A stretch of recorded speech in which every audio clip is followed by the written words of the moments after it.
The Slender Man stabbing is one of the most shocking and tragic cases of modern times, a brutal crime fueled by a terrifying internet legend that spiraled out of control. What started as an obsession with a fictional character led to an attempted murder that rocked a community and left a young girl fighting for her life. Stay with us as we explore the chilling details of the Slender Man stabbing and the disturbing events that led two young girls to commit an unthinkable act. It was May 31, 2014, in Waukesha, Wisconsin, when what began as an innocent sleepover turned into a nightmare. Morgan Geyser and Anissa Weier, both 12 years old, had invited their friend Payton Leutner, also 12, to a birthday sleepover. The three girls were close friends, but Morgan and Anissa shared a dark secret. They were obsessed with Slender Man, a tall, faceless, fictional character often depicted as lurking in the shadows and preying on children.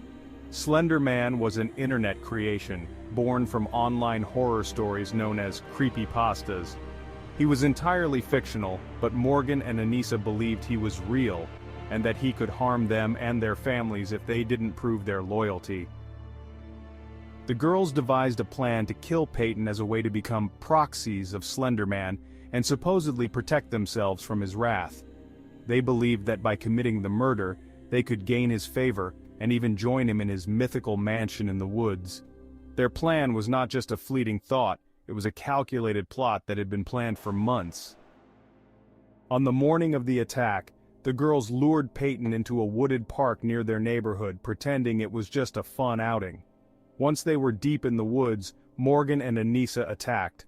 Morgan stabbed Payton 19 times with a kitchen knife, targeting her arms, legs, and torso. One of the wounds narrowly missed a major artery near Payton's heart by millimeters, a strike that could have been fatal. Anissa stood by, encouraging Morgan, too scared to stab Payton herself, but unwilling to stop the attack. After the stabbing, Payton was left alone in the woods, bleeding and severely injured.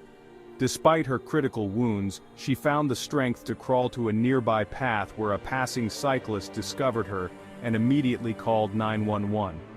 Payton's survival was nothing short of a miracle. She was rushed to the hospital where doctors worked quickly to save her life.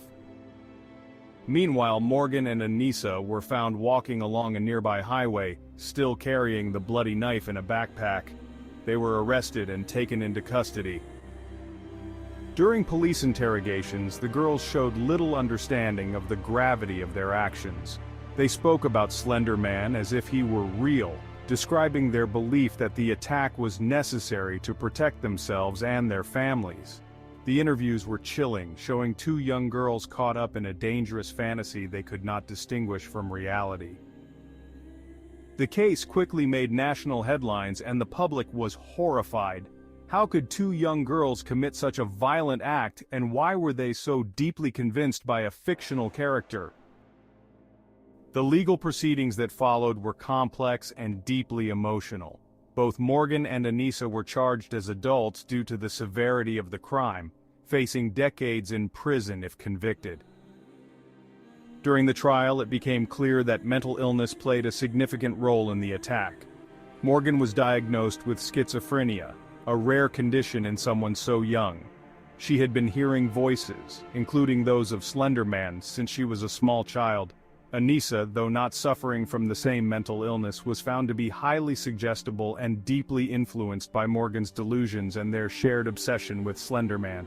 In 2017, after a lengthy legal battle, both girls were found not guilty by reason of mental illness.